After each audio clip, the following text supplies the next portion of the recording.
नमस्कार दोस्तों, स्वागत है आपका। आज हम लोग AS29 provisions contingent assets and contingent liabilities के क्वेश्चन आंसर को डिस्कस करने वाले हैं। तो चलिए स्टार्ट करते हैं। इस सवाल में कहता है कि एक्स लिमिटेड के पास 15 लॉ सूट आउटस्टैंडिंग है। अब ये 15 लॉ सूट के लिए विनिंग का प्रोबेबिलिटी, लूजिंग का प्रोबेबिलिटी आपको दिया गया है। अमाउंट ऑफ लॉस कितना होगा वो भी आपको दिया गया है और आपको निकालना है कंटिंजेंट लॉस का अमाउंट। तो डेटा में कहता है कि पहला 10 केसेस के लिए विनिंग का प्रोबेबिलिटी है 60%, लॉस विथ लो डैमेज का प्रोबेबिलिटी है 30%, जिसमें कि अमाउंट ऑफ लॉस 90,000 होगा, और लॉस विथ हाई डैमेज का प्रोबेबिलिटी है 10%, जिसमें कि 2 लाख का लॉस होगा। बाकी बचा 5 केसेस के लिए विनिंग का प्रोबेबिलिटी है 50%, लॉस विथ लो डैमेज का प्रोबेबिलिटी है 30%, जिसमें कि 60,000 का लॉस होगा, और लॉस विथ हाई डैमेज 20% का प्रोबेबिलिटी रखता है, जिसमें कि 1 लाख का लॉस होगा। फिर कहता है कि आपको कंटिंजेंट लॉस निकालना है और अकाउंटिंग ट्रीटमेंट भी बताना है सच कंटिंजेंट लॉस का।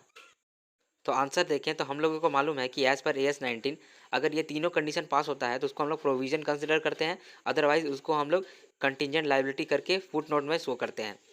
तो 3 कंडीशन कौन कौन सा है जिसके पूरे होने पर प्रोविजन रिकॉर्ड किया जाता है? पहला condition, present obligation arising from past event. दूसरा condition, which will be settled through outflow of resources. और तीसरा condition, which can be measured reliably.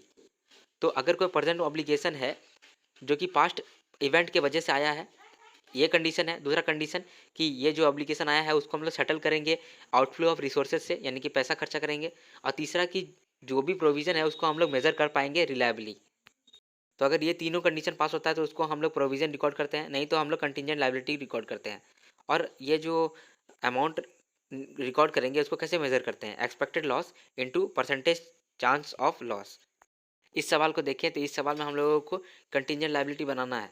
तो चलिए बनाते हैं। अब यहाँ देखिएगा कि हम लोग इसको प्रोविज़न क्यों नहीं मान लिए। प्रोविज़न मानते अगर इसका होने का प्रोबेबिलिटी 50% से ज़्यादा होता तो यहाँ पर आपको दिखेगा कि जो भी लॉस हुआ है उसका परसेंटेज 50% से कम ही है, उसका होने का चांसेस 50% से कम है। अगर 50% से कम है होने के चांसेस तो उसको हम लोग कंटिंजेंट लायबिलिटी या कंटिंजेंट एसेट कंसिडर करते हैं। यहाँ पर लॉस हुआ है तो कंटिंजेंट लायबिलिटी कंसिडर करेंगे। तो पहला 10 केसेस के लिए रिकॉर्ड करते हैं 90,000 का 30% और 2 लाख का 10%। 90,000 का लॉस होने के चांसेस है 30%, इसीलिए 90,000 को 30% से इंटू किया है। 2 लाख लॉस होने के चांसेस है 10%, तो 2 लाख को 10% से इंटू किया है। तो निकल के आया 27,000 और 20,000। उसी तरह से बाकी केस का भी निकाले हैं। बाकी 5 केसेस का 60,000 का लॉस होने का चांसेस था 30%, तो 60,000 इंटू 30% कर दिए। और 1 लाख लॉस होने का चांस था 20%, तो 1 लाख इंटू 20% कर दिए। इस तरह से हम लोगों का अमाउंट जो है उसको ऐड कर दिया, तो 85,000 का हम लोगों का निकल के आया है अमाउंट, जो कि कंटिंजेंट लायबिलिटी करके शो करना पड़ेगा। इस सवाल में कहता है कि श्याम लिमिटेड जो कि एक पब्लिक सेक्टर कंपनी है, ये कंसल्टेंसी और इंजीनियरिंग सर्विसेज देता है अपने क्लाइंट्स को। 2010-11 में गवर्नमेंट एक कमीशन सेटअप किया है जो डिसाइड करेगा पे रिवीजन। अब ये जो पे रिवीजन करेगा ये 1/1/2006 से करने वाला है, based on the recommendation of the commission. इसका मतलब कि रेट्रोस्पेक्टिव पे रिवाइज कर रहा है। तो अगर रेट्रोस्पेक्टिव पे रिवाइज करेगा तो इसको पैसा देना पड़ेगा। तो कंपनी प्रोविज़न बनाता है 680 लाख का, क्योंकि इसको लग रहा है कि 680 लाख हम लोगों को पे करना पड़ेगा। As per contract with the client on cost plus job, मतलब कि जो भी सर्विसेज देता है उस पर जो भी कॉस्ट लगता है वो क्लाइंट देता है, और प्लस जो भी जॉब किया है वो सर्विस वाला, उस पर भी पैसा देता है। तो बिलिंग कैसे होता है? Actual payment made to the employees and allocated to job based on hours booked. मतलब एम्प्लॉयज़ को एक तो उसका सर्विसेज का पैसा देता है, और जो भी कॉस्ट इनकर करना पड़ा उसको सर्विसेज के दौरान वो भी कॉस्ट देता है। इस तरह का कॉन्ट्रैक्ट बना हुआ है। फॉर एग्जांपल कि इंजीनियरिंग का सर्विसेज कोई क्लाइंट लिया, तो वो इंजीनियरिंग का सर्विसेज का तो पैसा देगा ही हमको, प्लस जो भी कॉस्ट लग रहा है कुछ क्रिएट करने के लिए, तो उस क्रिएशन में जो सीमेंट वगैरह का है वो भी कॉस्ट वो देगा। तो इस तरह का कॉन्ट्रैक्ट बना हुआ है। इसके बाद कहता है कि सैलरी और बेनिफिट में हम लोग 680 लाख का प्रोविज़न भी इंक्लूड करके रख लिए हैं। और कहता है कि ये जो भी अमाउंट हम लोग इंक्लूड किए हैं सैलरी में, उसको तो आखिर हम लोग रीइम्बर्स करेंगे ही जॉब बोल करके कस्टमर से, क्लाइंट से। तो क्लाइंट ऐसा फील करता है कि कंपनी को 680 लाख का इनकम भी रिकॉग्नाइज कर लेना चाहिए बुक्स में, ताकि मैचिंग कॉन्सेप्ट फॉलो होता रहे, वायोलेट ना हो और अंडर स्टेटमेंट ऑफ प्रॉफिट ना दिखे। क्योंकि अगर 680 लाख का प्रोविज़न डाल देंगे तो एक्सपेंस वाला साइड बढ़ जाएगा, तो हम लोग का प्रॉफिट कम आ जाएगा, तो अंडर स्टेटमेंट ऑफ प्रॉफिट हो जाएगा। तो क्या करें, आपको एडवाइस करना है। सबसे पहले तो हम लोग को ये जानना चाहिए कि प्रोविज़न हम लोग कब रिकॉर्ड कर सकते हैं। प्रोविज़न तभी रिकॉर्ड कर सकते हैं जब 3 कंडीशन पास हो रहा हो। Present obligation should exist arising from past event which requires outflow of resources and which can be measured reliably. अगर ये तीनों केसेस होता है तो प्रोविज़न रिकॉर्ड करते हैं, नहीं तो कंटिंजेंट लायबिलिटी रिकॉर्ड करते हैं। तो सबसे पहले तो ये चेक कर लेते हैं कि जो भी हम लोगों ने प्रोविज़न बनाया है वो प्रोविज़न बनाना चाहिए था या नहीं चाहिए था। प्रोविज़न कब रिकॉर्ड करते हैं, जब तीनों कंडीशन पास होता है। तो चेक करते हैं। सबसे पहला कि present obligation should exist arising from past event. तो हाँ, ये तो प्रेजेंट ऑब्लिगेशन है कि हम लोगों को पे करना है 680 लाख फॉर रिवाइज्ड पे। उसके बाद दूसरा कंडीशन है कि which requires outflow of resources. हाँ, हम लोग का रिसर्च तो आउटफ्लो होगा, जब हम लोग पे कर देंगे 680 लाख तो हम लोग का रिसोर्स तो आउटफ्लो होगा। और तीसरा which can be measure reliably. हाँ, तो इसको मेजर भी कर सकते हैं। तो तीनों कंडीशन पास हो रहा है तो ये प्रोविज़न सही है। इसके बाद हम लोगों को AS29 ये भी कहता है कि अगर कोई भी रिकवरी हो रहा है फ्रॉम अमाउंट ऑफ प्रोविज़न, तो उस केस में हम लोग तभी रिकॉर्ड कर सकते हैं रिकवरी को अगर ये वर्चुअली सर्टेन है, नहीं तो रिकॉर्ड नहीं करेंगे। और कोई भी अगर गेन एक्सपेक्ट हो रहा है ऑन सच ट्रांजैक्शन तो उसको हम लोग रिकॉर्ड नहीं करेंगे। तो इस केस में हम लोग क्या करेंगे, तो अगर ये जो 680 लाख का प्रोविज़न बनाया है इसको अगर रिकवर करने के लिए वर्चुअली सर्टेनिटी आ जाए तो हम लोग इसको रिकॉर्ड कर सकते हैं, अदरवाइज नहीं कर सकते हैं। तो in the given case, Ash Limited had made provision for rupees 680 lakhs, which it expects to recover from its clients. In case such recovery is virtually certain, then entity should recognize it, else it cannot be recorded. Also, any gain on contract will never be recorded. इस सवाल में कहता है कि message XYZ limited का जो competitor company है वो इस पे केस कर दिया है फॉर इन्फ्रिंजमेंट ऑफ कॉपीराइट्स, जिसमें कि वो डैमेज मांग रहा है 200 लाख का। लेकिन XYZ लिमिटेड का डायरेक्टर बोलता है कि कोई बात नहीं, ये जो क्लेम है वो हम लोग सक्सेसफुली रजिस्ट कर लेंगे, यानी बच जाएंगे। तो आपको बताना है कि AS29 के हिसाब से इस मैटर को कैसे डील करना है। तो एज़ पर AS19 हम लोगों को मालूम है कि कोई भी एंटिटी प्रोविजन तभी बना सकता है जब तीनों कंडीशन पास हो रहा हो, नहीं तो उसको कंटिंजेंट लायबिलिटी करके फुट नोट में शो करना पड़ेगा। तो वो 3 कंडीशन कौन कौन सा है जिसको पास करने के बाद ही प्रोविजन बना सकते हैं। पहला condition present obligation arising from past event. दूसरा condition which will be settle through outflow of resources. तीसरा condition which can be measured reliably. Amount कैसे मेजर करना रहता है, expected loss into percent chances of loss. अब इस case में हम लोग को मालूम है कि जो भी लॉस का प्रोबेबिलिटी है वो 50% से कम है या बहुत ही कम है, क्योंकि कह ही रहा है कि डायरेक्टर को लग रहा है कि ये रजिस्ट कर लेगा क्लेम। तो अगर क्लेम को रजिस्ट कर लेगा इसका मतलब कि हारने का प्रोबेबिलिटी, लॉस का प्रोबेबिलिटी बहुत कम है।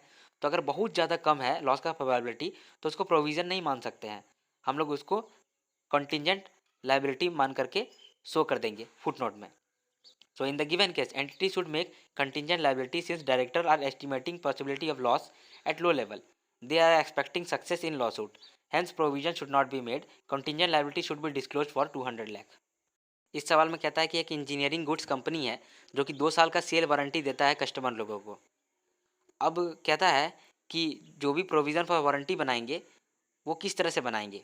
डेटा में कहता है कि अगर कोई भी गुड्स जिसका वारंटी 1 साल से ज़्यादा बचा हुआ है तो 3% प्रोविज़न बनाएंगे, और जिसका वारंटी 1 साल से कम बचा हुआ है तो उसमें 2% का प्रोविज़न बनाएंगे। और कब कब हम लोग बेचे हैं सामान को वो दिया हुआ है, 19 फरवरी को, 29 फरवरी को, 15 अक्टूबर को। तो आंसर कैसे लिखेंगे, सबसे पहले तो लिखेंगे as per AS29 provision should be made if all the following condition are satisfied, और तीनों कंडीशन बता देंगे। Otherwise entity should report in foot note contingent liability. Provision should be made for goods sold as warranty, generally this is calculated based on historical date. तो अब हम लोग calculation करेंगे provision का। सबसे पहले 31 मार्च 2011 को एक ही सेल करे हुए हैं 40,000 का, और ये वारंटी पीरियड में चल रहा है, और अभी इसका 2 साल का वारंटी पीरियड बाकी है। तो 2 साल का बाकी है मतलब 1 साल से ज़्यादा का ये अभी बाकी है वारंटी, तो इसमें 3% का प्रोविज़न लगाएंगे। तो 1200 प्रोविज़न निकल के आया। तो जो भी प्रोविज़न निकल के आया है उसको चार्ज कर देंगे PNL में। अब 1 साल बाद 31/3/2012 को 2 सेल हम लोग के लिए आउटस्टैंडिंग हो गया, 40,000 वाला और न्यू 25,000 वाला। तो अब 40,000 वाला जो भी सेल किए थे उसका 1 ही साल बचा हुआ है वारंटी का, इसीलिए उस पर 2% का रेट लगाएं।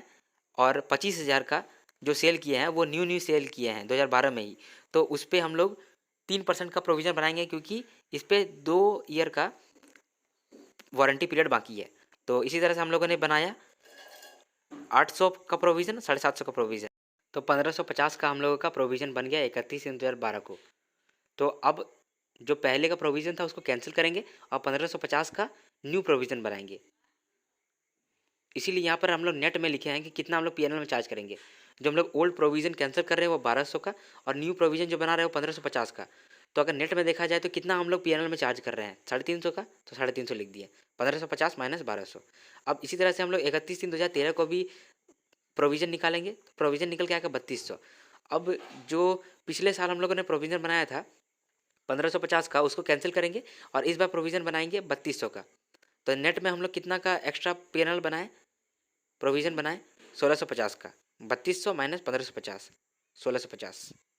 यहाँ पर जो हम लोग पीएनएल में चार्ज कर रहे हैं वो डिफरेंस चार्ज कर रहे हैं, लेकिन एक्चुअली में होता क्या है, हम लोग प्रीवियस ईयर का जो भी प्रोविज़न है उसको कैंसिल करते हैं और न्यू प्रोविज़न बनाते हैं। तो आप इस क्वेश्चन को देख लें और आंसर को भी पढ़ लें, आपको इसी तरह से प्रेजेंट करना है, याद रखिएगा। इस सवाल में कहता है कि इकॉक्स लिमिटेड अपना अकाउंट्स का फाइनलाइज कर रहा है और कंपनी कुछ एडवाइस मांग रहा है आपसे। दो सिचुएशन में, पहला सिचुएशन में कहता है कि कंपनी जब सेल टैक्स असेसमेंट करवाया तो उस केस में कंपनी पर डिमांड हुआ 2.67 करोड़ का टैक्स का। तो कंपनी तो पहले सारा अमाउंट पे कर दिया और फिर ये राइट टू अपील का यूज़ किया। अपील ये 2.10 करोड़ के लिए किया है। अगर 2.10 करोड़ के लिए अपील किया है, इसका मतलब कि 0.66 करोड़ जो था उसके लिए ये रेडी हो गया है। तो अगर रेडी हो गया है तो उसके लिए प्रोविज़न बना लेना चाहिए, क्योंकि उसको तो टैक्स के लिए देना है। और अगर उसको लग रहा है कि ये राइट टू अपील जो किया है, तो अपील में भी अगर ये हार जाएगा 2.10 करोड़ इसको फिर से देना पड़ेगा, तो उसके लिए भी इसको अभी ही प्रोविज़न बना लेना चाहिए। चलिए देखते हैं आंसर में क्या लिखा है। In the given case E limited has dispute with sales tax department and has filed appeal for the demand of rupees 2.10 crore. It has not filed appeal for 0.66 crore.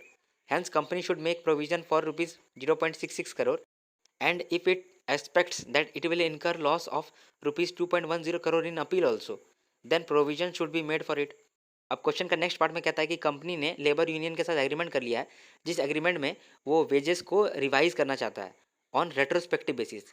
अब और कहता है कि जितना भी अमाउंट पेएबल होगा उसको ये लोग डायरेक्टली नहीं पे करेगा, डिपॉजिट कर देगा in government bonds on the behalf of labour, और रिटायरमेंट के समय में इवेंचुअली मिल जाएगा लेबर लोगों को। तो लेबर लोग इसको मान लिया है, एग्रीमेंट बन गया है। तो इस केस में भी प्रेजेंट ऑब्लिगेशन आ गया है कंपनी के पास, और हम लोग मेज़र कर सकते हैं कि कितना अमाउंट हम लोग को पे करना है। तो इसलिए हम लोग इसके लिए भी प्रोविज़न बना लेंगे अभी से ही। इसीलिए आंसर का दूसरा पार्ट में कहता है company has entered into wage agreement where it has agreed to pay its workers amount, it should make provision for agreed amount. इस सवाल में कहता है कि कंपनी ने जो गुड्स बेचा है, कुछ गुड्स के लिए ये प्रोविज़न फॉर वारंटी नहीं बनाया है, क्योंकि इसे लगता है कि जितना भी वारंटी के लिए कॉस्ट लगेगा वो एक क्लेम कर लेगा ओरिजिनल सप्लायर से, जो ओरिजिनल सप्लायर था। ओरिजिनल सप्लायर जो कंपनी को गुड्स बेचा था और कंपनी ने फिर दूसरे आदमी को गुड्स बेच दिया। तो ये कहता है कि इसके लिए प्रोविज़न फॉर वारंटी क्यों बनाएंगे अगर ओरिजिनल सप्लायर से हम लोग रीइम्बर्स कर ही लेंगे वारंटी कॉस्ट को। तो एज़ पर AS 29 अगर इस तरह का केस होता है जिसमें कि रीइम्बर्स कर सकते हैं हम लोग वारंटी कॉस्ट, तो रीइम्बर्समेंट का जो अमाउंट होगा उसको हम लोग सेपरेट एसेट करके रिकॉर्ड करते हैं और प्रोविज़न फॉर वारंटी हम लोग बनाते हैं, यानी प्रोविज़न भी बनाते हैं वारंटी के लिए, और जो भी वारंटी का अमाउंट हम लोग रीइम्बर्स कर लेंगे उसके लिए उसको सेपरेट एसेट मान करके एसेट में भी लिखते हैं। लेकिन यहाँ पर तो ऐसा नहीं किया है, तो ये गलत किया है। तो चलिए एक बार आंसर रीड कर लेते हैं। As per provisions of AS 29 where some or all the expenditure required to be settled a provision is expected to be reimbursed by another party. The reimbursement should be recognized when and only when it is virtually certain that reimbursement will be received if the enterprise settles the obligation. The reimbursement should be treated as a separate asset. The amount recognized for the reimbursement should not exceed the amount of provision. It is apparent from the question that the company had not made provision for warranty in respect of certain goods, considering that company can claim the warranty cost from the original supplier. However, the provision for warranty should have been made as per AS 29, and the amount claimable as reimbursement should be treated as a separate asset in the financial statement of the company, rather than omitting the disclosure of such liabilities. Accordingly, it can be said that accounting treatment adopted by the company with respect to warranty is not correct. इस सवाल में कहता है कि Sun limited एक sale contract enter किया है 5 करोड़ का, जिसमें कि 1 करोड़ इसका प्रॉफिट है और इसको डिलीवरी करना था ड्यूरिंग फर्स्ट मंथ ऑफ 2016-17, लेकिन ये नहीं कर पाएगा क्योंकि पिछले महीना ही ये अपना मैन्युफैक्चरिंग स्टार्ट किया है। अब अगर लेट करेगा ये डिलीवरी ऑफ गुड में तो इसको 1.5 करोड़ का कंपनसेशन पे करना पड़ जाएगा। तो इस केस में सन लिमिटेड क्या करे? क्या ये प्रोविजन फॉर कंटिजेंसी बनाएगा? तो बनाना चाहिए क्योंकि प्रोविजन बनाने के लिए तीनों कंडीशन पास कर रहा है। पहला कंडीशन कि प्रेजेंट ऑब्लिगेशन क्रिएट हो गया है पास्ट इवेंट की वजह से। तो अगर यहाँ पर देखें तो इन्होंने मैन्युफैक्चरिंग लेट से स्टार्ट किया है, इसीलिए ज़्यादा चांस है कि ये डिलीवर नहीं कर पाएगा। तो अगर डिलीवर नहीं कर पाएगा, ये चांस भी है, तो प्रेजेंट ऑब्लिगेशन तो क्रिएट हो गया है। इसके बाद प्रोविजन के लिए दूसरा कंडीशन क्या था कि प्रोविजन को सेटल करेंगे तो आउटफ्लो ऑफ रिसोर्स से करेंगे। तो हाँ, यहाँ पर तो हम लोग को 1.5 करोड़ कंपनसेशन पे करना पड़ रहा है, तो आउटफ्लो ऑफ रिसोर्स है ही। और तीसरा कि हम लोग मेज़र कर पा रहे हैं रिलायबली, तो यहाँ पर भी तो मेज़र कर ही लिए हैं 1.5 करोड़। तो यहाँ पर प्रोविजन का तीनों कंडीशन पास हुआ, तो इसीलिए प्रोविजन हम लोग को रिकॉर्ड करना चाहिए यहाँ पर। तो प्रोविजन फॉर कंटिजेंसी हम लोग बनाएंगे 1.5 करोड़ का एज पर AS 29। इसके बाद कहता है, इसके बाद क्वेश्चन का दूसरा पार्ट में कहता है कि जो प्रोविजन हम लोग रिकॉर्ड करेंगे कि ये प्रॉफिट के ऊपर में जो लॉस होगा उसको रिकॉर्ड करेंगे। इसका मतलब कि 1.5 करोड़ का इसको कंपनसेशन पे करना है, लेकिन 1 करोड़ का प्रॉफिट था, तो क्या 1.5 करोड़ माइनस 1 करोड़ 50 लाख में ये प्रोविजन बनाएगा? ये बोल रहा है, तो ये बिल्कुल गलत बोल रहा है। हम लोग प्रॉफिट के ऊपर वाला भाग को क्यों प्रोविजन बनाएंगे? जो टोटल हम लोगों को पे करना पड़ेगा कंपनसेशन 1.5 करोड़ का, उसके लिए ना प्रोविजन बनाएंगे। इसीलिए provision should not be measured as a excess of compensation to be paid over the profit. The goods were not manufactured before 31 March 2016 and no profit had accrued for the financial year 2015-16। Therefore provision should be made for the full amount of compensation amounting to 1.50 crore. इस सवाल में कहता है कि law के अनुसार से एक एयरलाइन कंपनी हर 5 साल में एक बार अपने एयरक्राफ्ट को ओवरहॉल करता है, मतलब कि एयरक्राफ्ट को उसका पार्ट खोल के उसका रिपेयरिंग करना या मेंटेनेंस करना पड़ता है। ये लॉ के अनुसार से कहा गया है। तो पैसिफिक एयरलाइन जो है वो इसके लिए कोई भी प्रोविज़न नहीं बनाता है फाइनल अकाउंट्स में। तो आपको AS 29 के हिसाब से इस बात को डिस्कस करना है। तो अगर देखें तो हम लोग प्रोविज़न तभी रिकॉर्ड करते हैं जब प्रेजेंट ऑब्लिगेशन होता है हम लोगों पे। तो यहाँ पर प्रेजेंट ऑब्लिगेशन नहीं है। कैसे नहीं है? अब यहाँ पर एयरलाइन को हम लोगों को ओवरहॉल कराना पड़ता है हर 5 साल में एक बार, लेकिन ऐसा भी तो हो सकता है कि हम लोग उतना देर तक हर 5 साल तक रखे ही नहीं, हम लोग 2 साल यूज़ करके एयरलाइन का बिजनेस बंद कर ले, तब तो हम लोगों को ये ओवरहॉल नहीं कराना पड़ेगा। तो इसीलिए ये हम लोग का प्रेजेंट ऑब्लिगेशन नहीं है, ये हम लोगों का फ्यूचर ऑब्लिगेशन है। तो अगर प्रेजेंट ऑब्लिगेशन होता तो प्रोविज़न बनाते, अब प्रेजेंट ऑब्लिगेशन नहीं है तो प्रोविज़न नहीं बनाएंगे। तो यहाँ पर ये जो एयरलाइन कंपनी है ये गलत नहीं कर रहा है, ये सही ही कर रहा है। ये बड़ा यूनिक केस है। देखने से तो लगता है कि यहाँ पर हम लोगों को प्रोविज़न बनाना चाहिए, लेकिन एक्चुअली में यहाँ पर नहीं बनाना है क्योंकि हम लोगों पे प्रेजेंट ऑब्लिगेशन है नहीं। हम लोग तो 1 साल बाद 2 साल बाद यूज़ करके एयरलाइन को बेच भी सकते हैं, उस केस में तो हम लोगों को ओवरहॉलिंग नहीं कराना पड़ेगा। तो मैं रिकमेंड करूँगा कि ये सवाल को आप एक बार पढ़ लें। ये सवाल भी रेपुटेशन है, मैंने आपको ये समझा ही दिया है, एक बार आप रीड भी कर लें। इस सवाल में कहता है कि ऑर्गेनाइजेशन ऑपरेट करता है ऑफशोर ऑयल फील्ड को। ऑयल फील्ड का मतलब कि जो समुद्र से हम लोग तेल निकालते हैं उसको ऑयल फील्ड कहते हैं, तो वही चीज़ ये ऑपरेट करता है। लाइसेंसिंग एग्रीमेंट में ये कहा गया है इसको कि जब इसका प्रोडक्शन ख़त्म हो जाएगा तब ये ऑयल रिग को रिमूव कर देगा और सी बेड को रिपेयर कर देगा, रिस्टोर कर देगा। इसके बाद इसका जो भी कॉस्ट लग रहा है इवेंचुअल कॉस्ट, उसका 90% जो कॉस्ट है वो रिलेट करता है for the removal of oil rig and restoration of damage. अब बाकी जो 10% इवेंचुअल कॉस्ट है वो इसका लग रहा है एक्सट्रैक्शन ऑफ ऑयल को लेकर के। अब बैलेंस शीट डेट में ये रिग कंप्लीट हो गया है, इसका कंस्ट्रक्शन कंप्लीट हो गया है, लेकिन कोई भी ऑयल एक्सट्रैक्ट नहीं हुआ है। तो इस केस में क्या करना है आपको बताना है एज़ पर AS 29। तो हम लोगों को मालूम है कि AS 29 के अकॉर्डिंग अगर कोई लाइबिलिटी अराइज हो रहा है तो उसके लिए हम लोग प्रोविज़न बनाते हैं। तो प्रोविज़न तभी बनाते हैं जब तीनों कंडीशन पास हो रहा हो। पहला कंडीशन कि प्रेजेंट ऑब्लिगेशन है अराइजिंग फ्रॉम पास्ट इवेंट। तो यहाँ पर हम लोग जैसे ही ऑयल फील्ड बनाने लग गए तो हम लोग का प्रेजेंट ऑब्लिगेशन आ गया है, क्योंकि हम लोगों को रिमूव भी करना है ऑयल रिग को और रिस्टोर भी करना है, तो प्रेजेंट ऑब्लिगेशन तो है। पहला कंडीशन पास हो गया। दूसरा कंडीशन कहता था कि ये जो प्रोविजन बनाएंगे वो सेटल होगा थ्रू रिसोर्स ऑफ आउटफ्लो, यानी पैसा देना पड़ जाएगा। तो यहाँ पर भी तो पैसा हम लोगों को लग ही जा रहा है, पैसा तो देना ही पड़ेगा क्योंकि एंड में हम लोग तो ठीक करना है।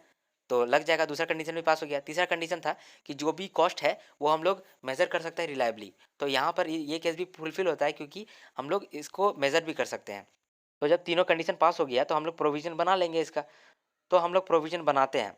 कितना का प्रोविज़न बनाएंगे? 90% ऑफ इवेंचुअल कॉस्ट, जो कि रिलेट करता था रिमूवल ऑफ ऑयल रिग और रिस्टोरेशन ऑफ डैमेज। लेकिन ये जो प्रोविज़न बनाए हैं ये पीएनएल में ट्रांसफ़र नहीं होगा, बल्कि ये एसेट का कॉस्ट में ऐड हो जाएगा। जो एसेट का कॉस्ट हम लोग निर्धारित कर रहे होंगे उसमें ये प्रोविज़न ऐड हो जाएगा। इसका मतलब प्रोविज़न तो बनाएंगे लेकिन ये प्रोविज़न ट्रांसफ़र हो जाएगा एसेट का कॉस्ट में। और हम लोग को AS10 के अकॉर्डिंग तो ये भी मालूम था कि जो भी कॉस्ट ऑफ डिसमेंटलिंग होता है या फिर बाद में जो ठीक करने का कॉस्ट होता है उसको हम लोग ऐड कर देते हैं प्रॉपर्टी का कॉस्ट में, प्रॉपर्टी प्लांट इक्विपमेंट का कॉस्ट में। मैं रिकमेंड करूंगा कि पहला पार्ट का आंसर आप एक बार रीड कर लें। अब नेक्स्ट पार्ट में कहता है कि 18-19 के दौरान एस लिमिटेड गारंटी देता है of certain borrowings of Brio limited. मतलब कि ब्रियो लिमिटेड कुछ बोरोइंग्स किया होगा जिसका गारंटी एस लिमिटेड देता है। लेकिन अब स्थिति ऐसा हो गया है कि एस लिमिटेड अब लिक्विडेशन के कगार पे आ गया है। तो अब यहाँ पर क्या किया जाए एज़ पर AS29? तो AS29 तो ये कहता है कि हम लोग प्रोविज़न तभी रिकॉर्ड कर सकते हैं जब प्रेजेंट ऑब्लिगेशन हो, उसके साथ साथ आउटफ्लो ऑफ रिसोर्सेज का भी प्रोबेबिलिटी हो।